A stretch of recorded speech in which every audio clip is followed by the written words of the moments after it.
In the beginning of practicing a new craft, we don't necessarily have a designated place to do it, and also maybe you're like me and like to sit in different places depending on mood and energy levels.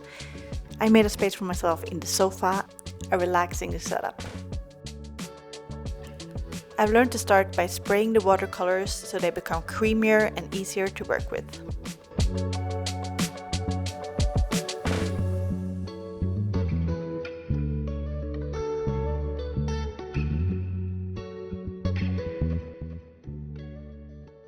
Unfortunately, the one time I remembered to put some tape on, I didn't need it.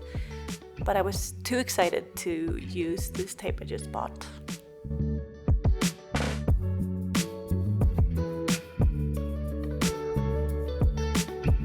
I'm using paper my grandmother left behind. I haven't learned the nuances of paper yet, but I think it's useful to understand how they influence the paint. In this video, I'm working through Jenna Rainey's YouTube course, The Complete Beginner's Guide to Watercolor, and sharing my reflections along the way as a beginner. Starting off with some value and hue scales.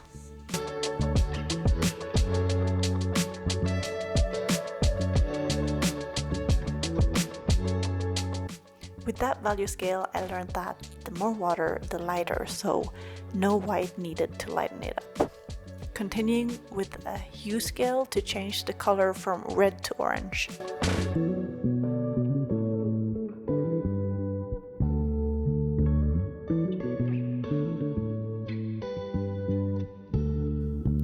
The course is 1 hour and 50 minutes long, but it took me around 3 hours to complete. It simply takes longer when starting out.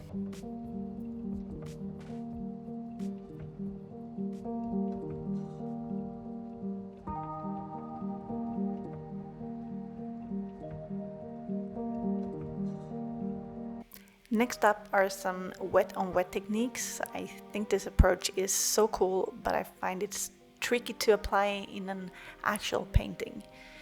It's definitely something I want to practice more intentionally and explore through tutorials that show how it's used in paintings. I don't quite get the results that Jenna is getting, and I'm getting a bit frustrated actually throughout the tutorial because I want to be as good as her, but it's stupid to compare myself to someone who has done this for years. But also I'm on a tilted surface here, so I'm not letting the natural gravity of the water pull the paint, and it can be that I'm using too much pigment. So this is why I'm instead having it flat here to let the water be the gravity for the pigment instead. Still, I'm not getting the result that Jenna is getting, but I think it's just natural and it's just practice and something you learn as you go, you get better at as you go. She also talked about this in the course. It's a process she has been learning during many years, and it's not reasonable to compare yourself to someone with so much more experience than you have.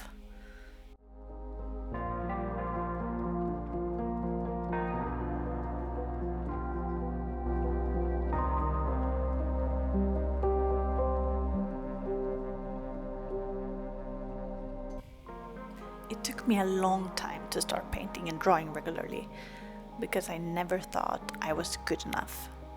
But where did I even get the idea that I have to be at a certain level to make art?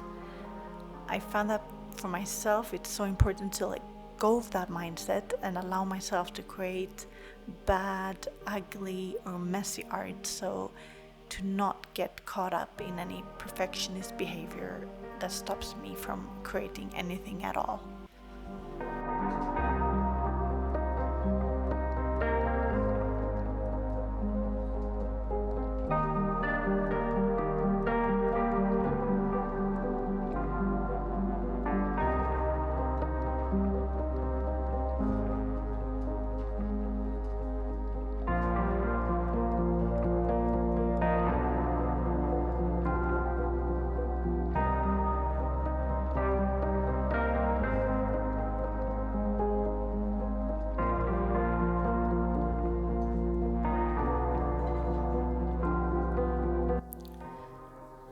making some leaves now, learning a new fun technique.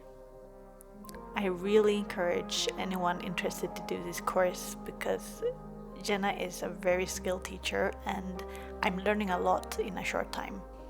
And for free.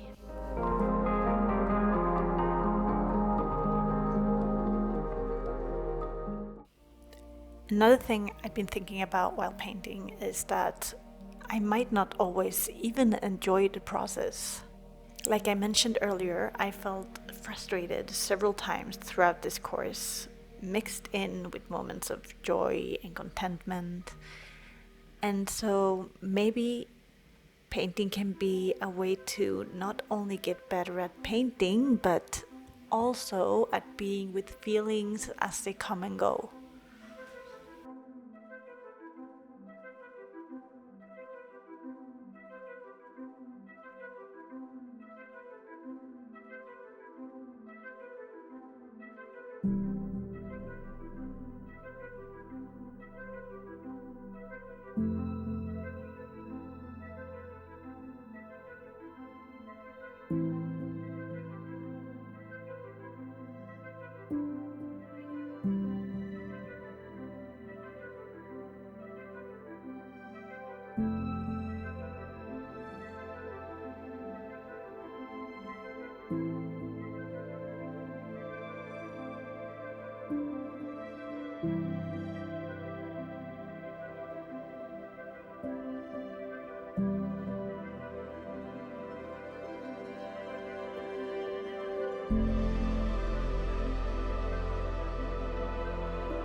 The flower practice wasn't filmed, but here they are, and the preparing practice is now done, and we're moving on to put it all together.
As you might see on the TV screen in the background, the course is ending and another video with Jenna is starting to play, continuing on the same theme with the flowers in watercolors.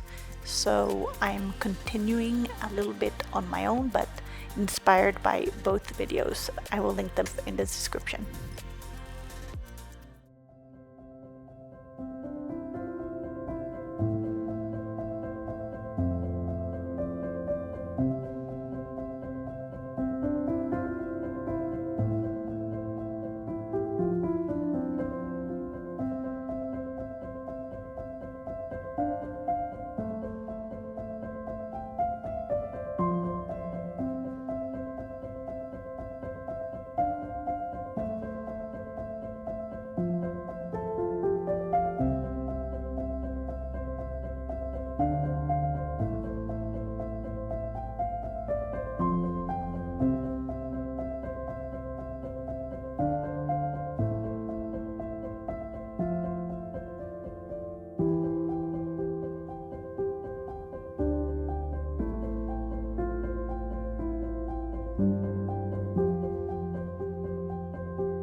This is the final result. I'm actually quite happy with it. That is, as long as I'm not comparing it to Jenna's, which, let's be honest, is a silly and unhelpful thing to do. What matters most is that I showed up, stayed present with whatever came up during this process, and ended up with some flower to show for it.